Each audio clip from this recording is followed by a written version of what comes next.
one could hurt me now, and I would never need nobody else. Good afternoon, grade 10 section B students. Hello, sir.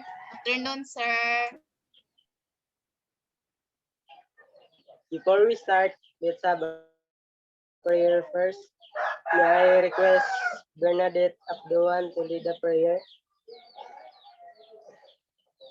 Okay, sir. For those who are Catholic, please sign off the cross. Our Father who art in heaven, hallowed be thy name. The kingdom come, thy will be done on earth as it is in heaven.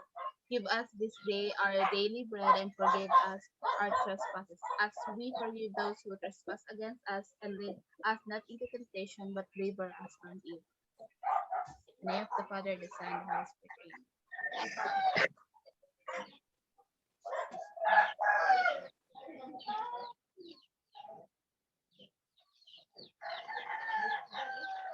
Thank you, Miss Abduhan.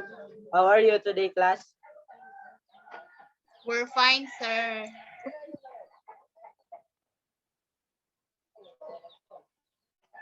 Are you all present today?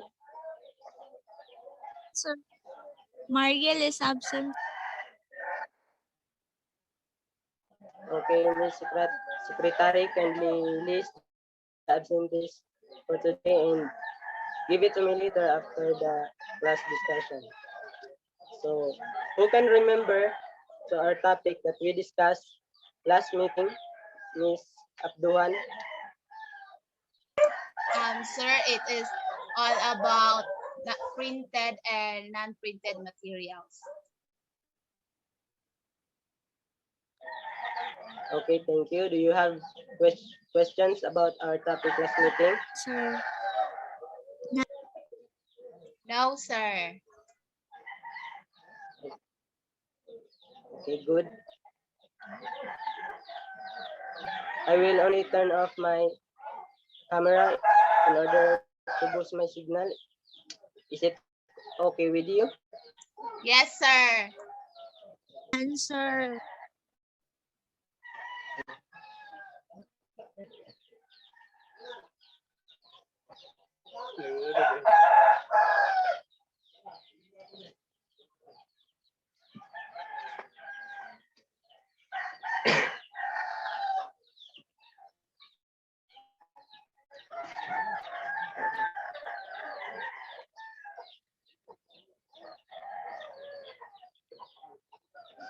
Do you see the presentation? Yes, sir. Yes, sir.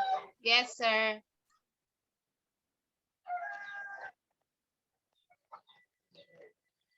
Can you read the sentence, Miss Abduhan? Okay, sir. Jack introduced himself to his girlfriend's parents. Sir, I observed that the sentence is Jack is introducing his girlfriend to his parents.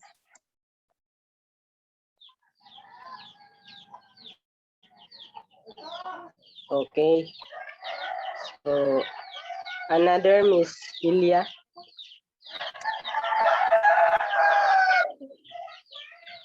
Instead of the name Jack, which is the subject, it was replaced himself to represent Jack in a sentence. Okay, very good. From that sentence, who can guess our topic for today?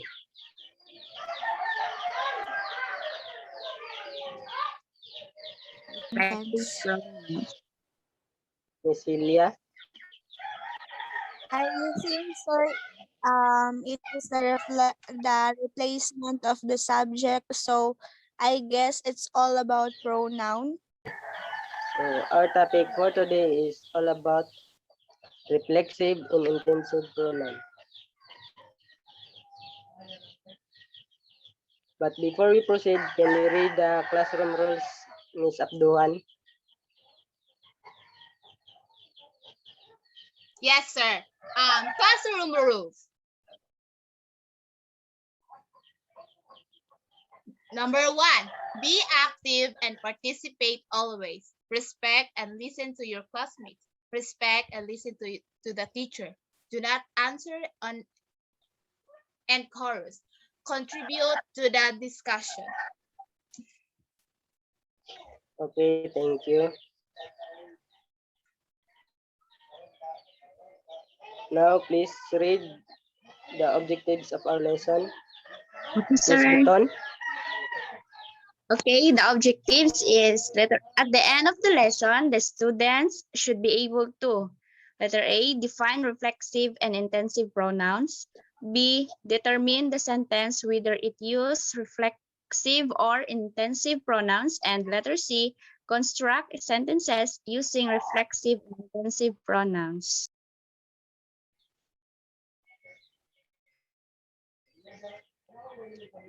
Okay, thank you. Can we attain those objectives, class? Yes, sir. Read the reflexive pronoun in the example, Miss Abduhan.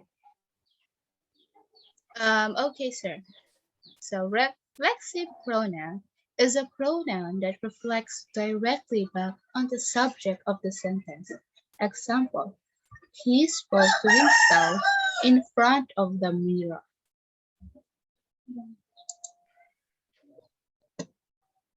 So, based on your observation from the meaning in the example, Miss Abduhan, how can you define reflexive pronoun in your own words or opinion?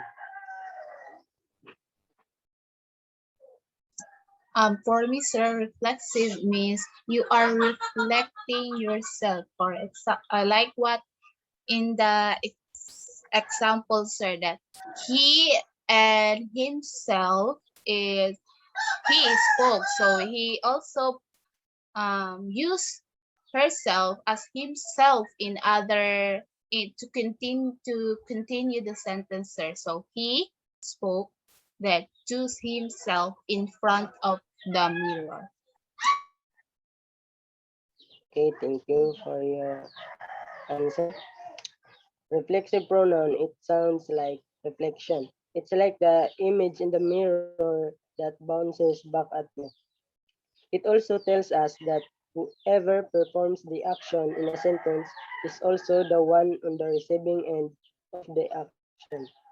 In other words, the reflexive pronoun reflects back to the subject. So, kindly read the intensive pronoun in the example, Miss Ilya.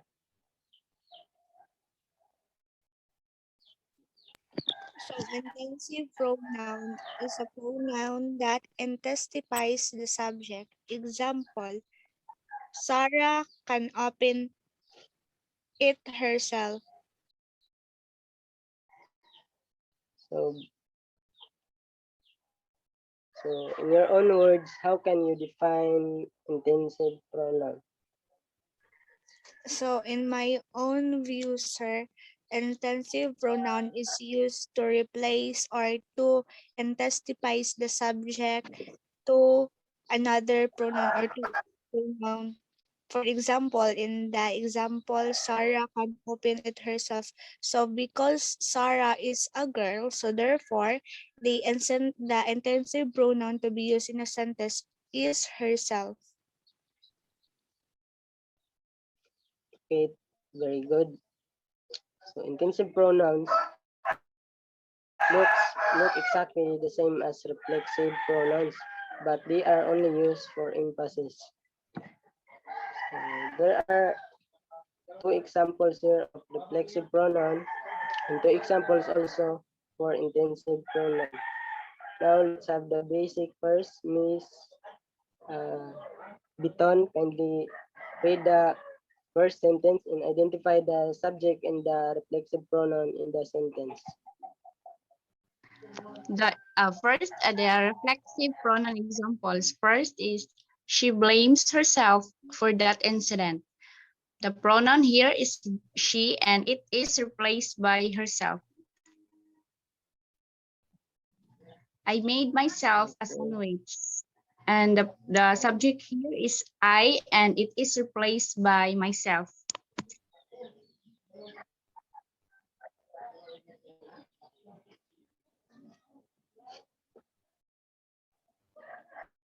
Okay, thank you, Miss Kiawan. Can you read the second sentence as the intensive pronoun examples? Sir, I think Yawag is unavailable because of her um low connection. Okay, Bernadette, can you read the examples of intensive pronoun and identify the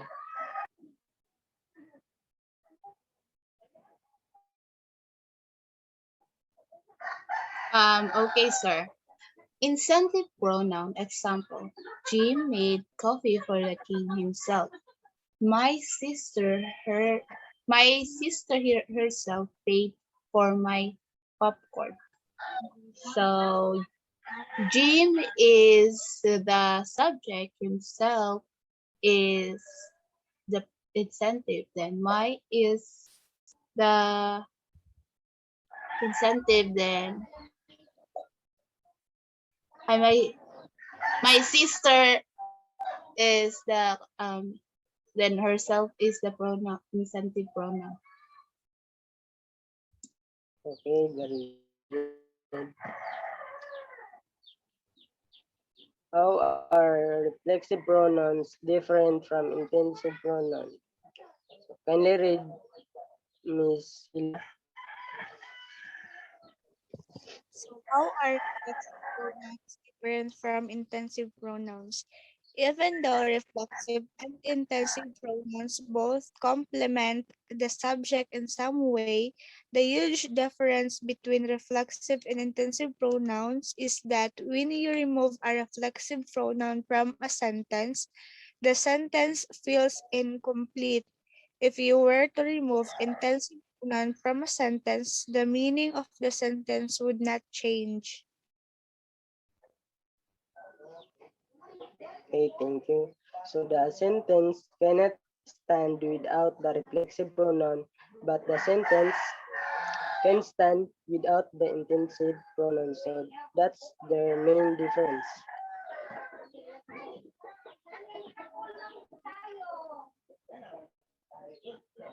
Here is an example of a non-essential incentive pronoun, meaning the intensive pronoun is not really important in a sentence.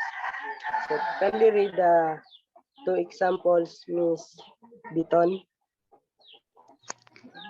She completed the marathon herself without the help of anyone. She completed the marathon without the help of anyone.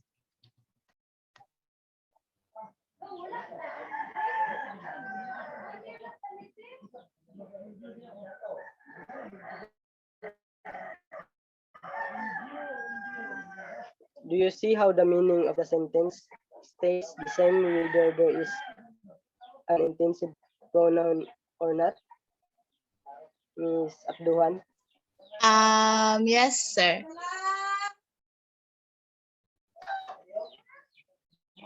Okay, thank you. Let's proceed the example of essential reflexive pronoun, meaning the reflexive pronoun is very important in a sentence.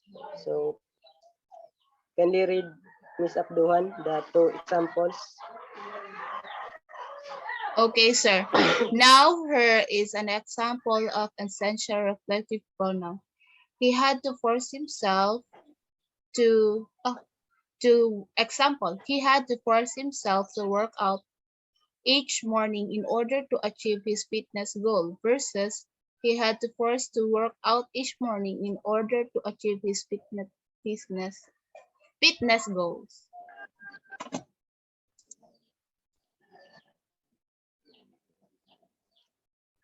So, do you see how the sentence without the reflexive pronoun does not make sense, Miss Abduhan? Yes, sir. In the first sentence, okay,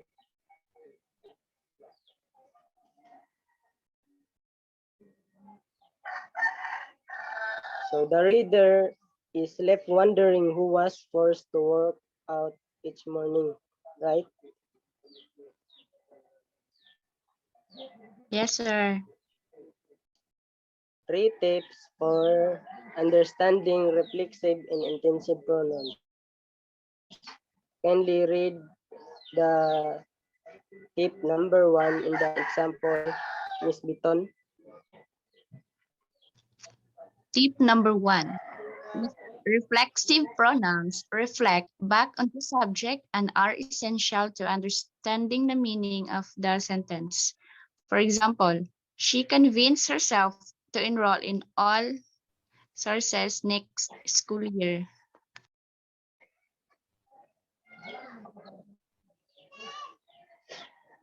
In this sentence, okay, thank you. In this sentence, herself, the example herself is essential and reflects back on the subject to show that both the subject and object of the sentence refer to the same person. So let's proceed to the tip number 2. Can we read Miss Hilia? Tip number 2. Intensive pronouns intensify or add emphasis to the subject of the sentence and are not essential to understanding the meaning of the sentence. Okay, here is the example. Continue reading. For example, Bruce is forced to eat an entire chocolate cake himself.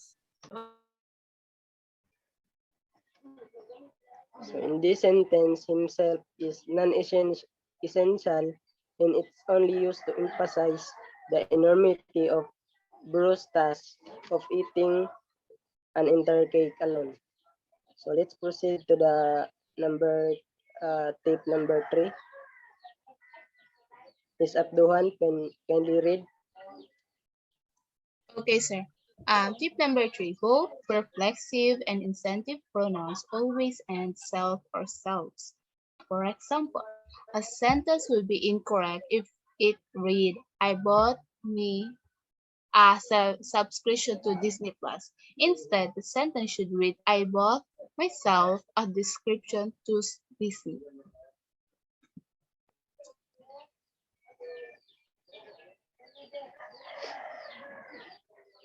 Okay, thank you, Miss Abduhan. So whether the direct object reflects or intensifies the subject of the sentence, the pronoun must end in either self or selves, depending on whether the noun is singular or plural. So there is an example of reflexive and intensive pronoun. Kindly read, Miss Biton, the example of reflexive pronoun and give your observation. Reflexive pronoun example. The queen bought herself a dog. Then the second is the queen bought something for herself. She is both completing and receiving the action in the sentence. The So aray ko. The herself her is reflect or nag-replace siya sa word nga queen.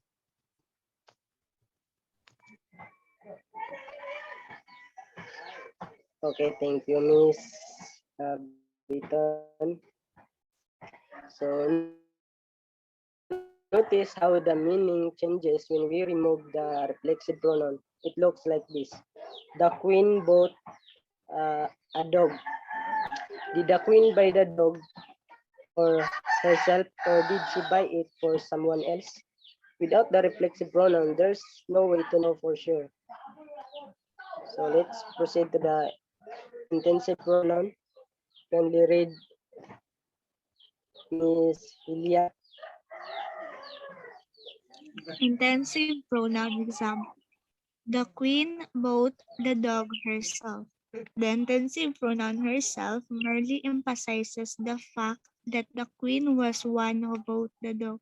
So in this Example sentence, the herself is used to intensify the queen who bought the dog. So in this sentence, the herself is can be removed because the sentence itself without the intensive pronoun has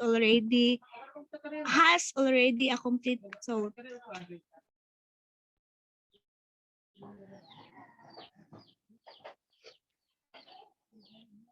Okay, very good. So if the intensive pronoun is removed, the meaning doesn't change. It looks like this. The queen bought the dog. The queen still bought the dog regardless of whether the intensive pronoun is in the sentence or not.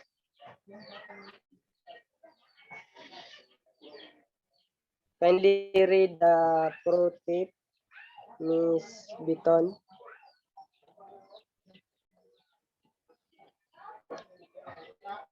Yes, sir. The pro tip. Kindly read the pro tip. Okay, sir. Pro tip. When deciding whether a pronoun is reflexive or intensive, try removing it from the sentence in your head. If the sentence is confusing without the pronoun, then it is reflexive. But if the sentence can stand on its own without the pronoun, then it is intensive.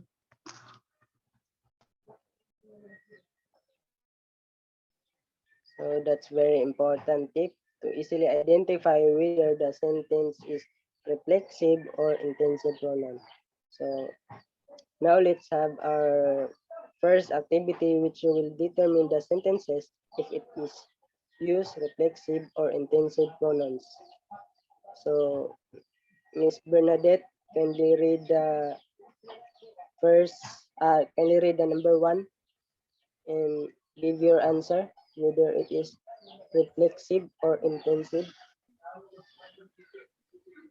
Okay, sir.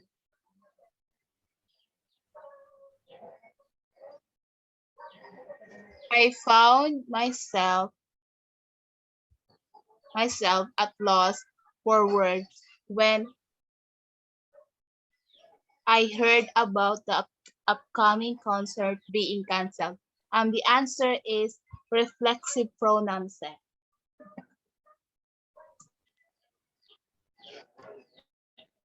Okay, very good. Your answer is correct. Number two, kindly read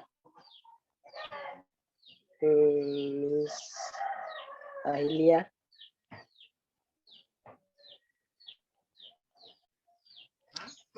He disappointed himself with his action.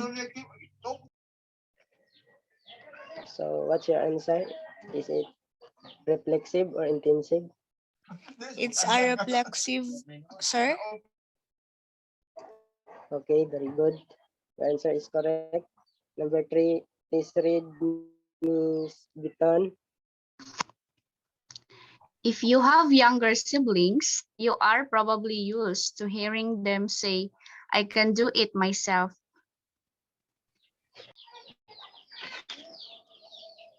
Okay, very good. Intensive. In this sentence, myself is an intensive pronoun that emphasizes the younger sibling's ability to do something without anyone else's help. So number four, kindly read Miss Abduhan. Okay, sir. She lost herself in the overwhelming beauty of the enchanted forest. What is your answer? Um, in incentive, sir.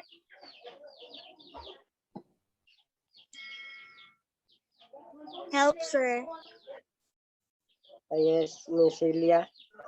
It's a reflexive, sir. Okay, your answer is correct.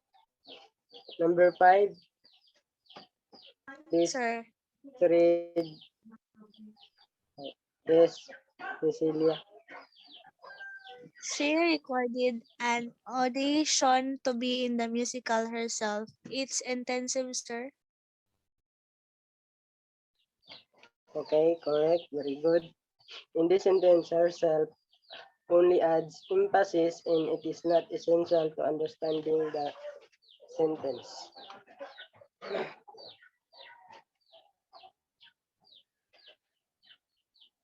Okay, do you have any questions, clarifications regarding our topic for today class?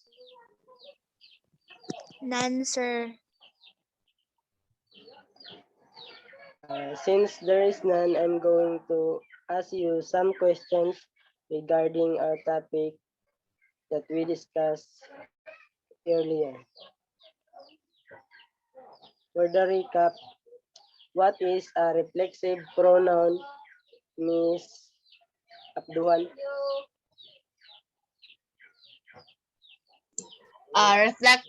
Reflexive pronouns, sir, is a sentence that cannot stand alone when the pronoun is kanang kwaon, sir, the sentence is cannot stand alone without the pronoun, sir. Okay, very good. Next, what is an intensive pronoun, Miss Celia? So intensive pronouns are those pronouns which used to intensifies the subject. So intensive pronoun can be removed in the sentence because the sentence is already understood or it has already a complete thought without intensive pronoun.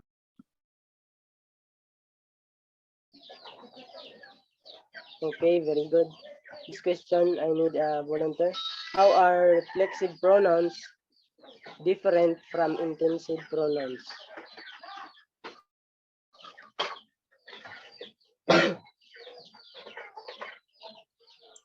Who can answer? So Yes, Miss intensive pronoun, Celia. yes sir. Intensive pronouns is different from reflexive pronoun because a reflexive pronouns cannot live without I mean the reflective sentence cannot stand without the reflexive pronoun because it gives emphasis to the subject. While on the other hand, when we say intensive pronoun, those are sentences that can stand without the intensive pronoun. Okay, thank you. Very good. Now let's proceed to our next activity. Can you read the instruction, Miss Abduhan? Okay, sir. Construct one sentence using reflective pronoun and one sentence also for intensive pronoun.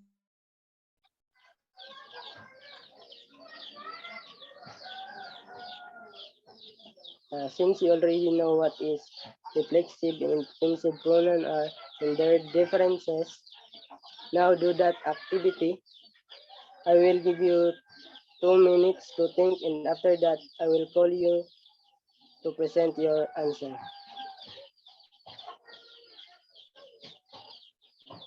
You may start now.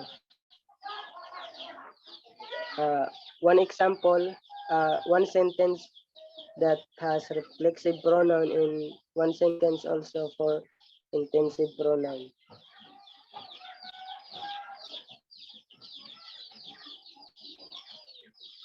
And here's the rubrics. This may serve as your guide in constructing your sentences. Grammar 50%, pronunciation 50%, a total of 100%.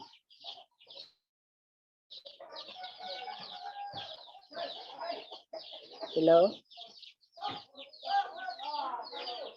Okay, sir. Okay, sir. Are you done? Not yet, sir. Yes, Okay. sir.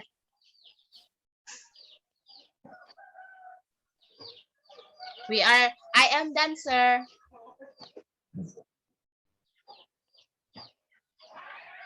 Are you done, Miss Abduhan? Sir, isulat na ko siya sa chat box, sir.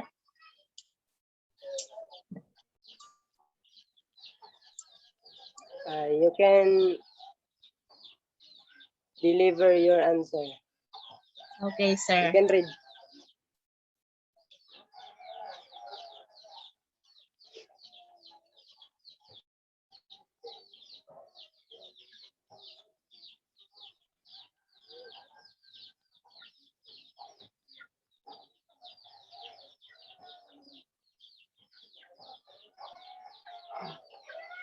What's your sentence on reflexive pronoun, Miss Abduhan? My example is this. I was in a hurry, so I washed the car myself. Okay, thank you for intensive pronoun. We can raise the fund ourselves.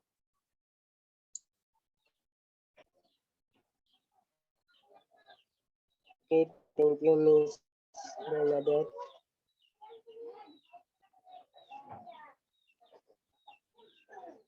Miss Julia, are you done? Yes, sir. So for my reflexive pronoun, You can. my sentence is she got herself a job for living.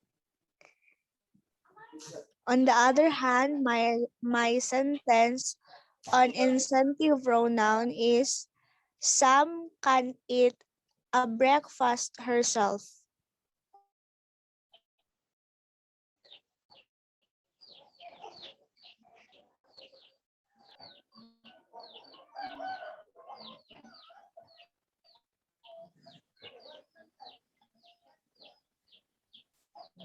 Okay, very good. Thank you for your participation.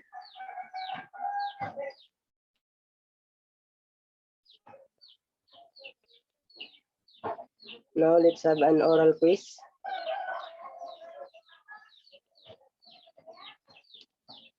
Kindly read Miss Abduhan, the number 1.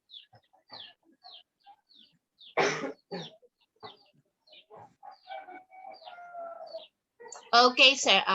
Can a reflexive pronoun be removed from a sentence and the sentence still make sense? It is a yes or no.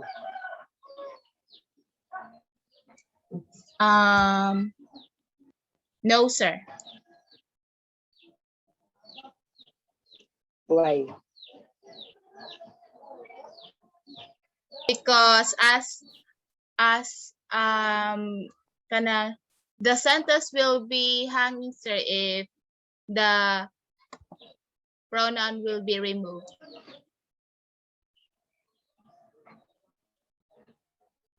Okay, very good. For number 2, kindly read Miss Julia. Do intensive pronouns and the subject of the sentence ultimately refer to the same noun?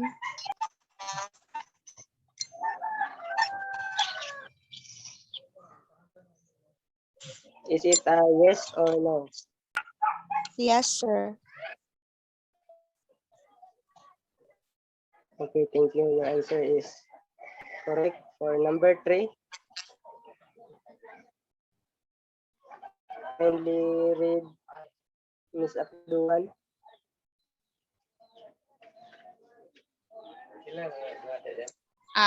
In this sentence, the word itself are reflexive or incentive pronoun.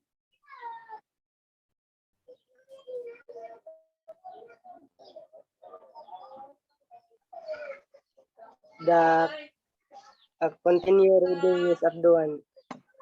The cat Sorry, licked sir. itself. The cat licked itself clean with the sandpaper like that. Is it a reflexive or intensive pronoun? Reflexive, sir, I think. Okay, your answer is correct. Very good.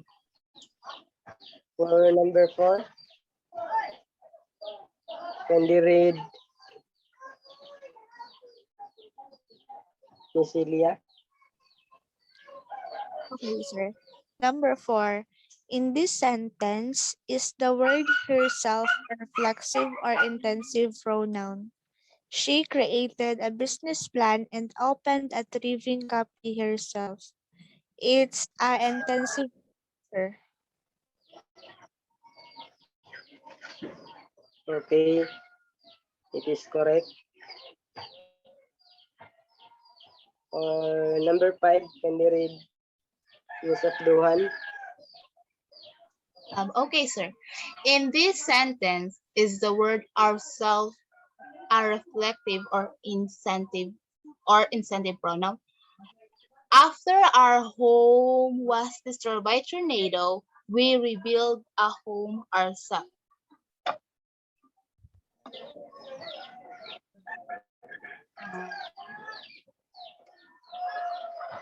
Is it a reflexive or intensive pronoun?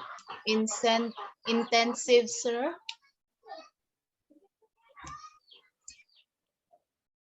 Okay, thank you. Your answer is correct because the sentence can stand without the intensive pronoun, which is ourselves. So, kindly read your assignment. This is your assignment, Miss Celia. Assignment. Make 3 sentences with these reflexive pronouns, which are myself, yourself, and himself. Make also 3 sentences with these intensive pronouns, which are ourselves, yourselves, and themselves. Write your answers in a one whole sheet of paper. Okay, thank you. That will be submitted uh, next meeting. So that's all for this afternoon class. Goodbye. Goodbye, sir. Goodbye, sir. Thank you. I'm over my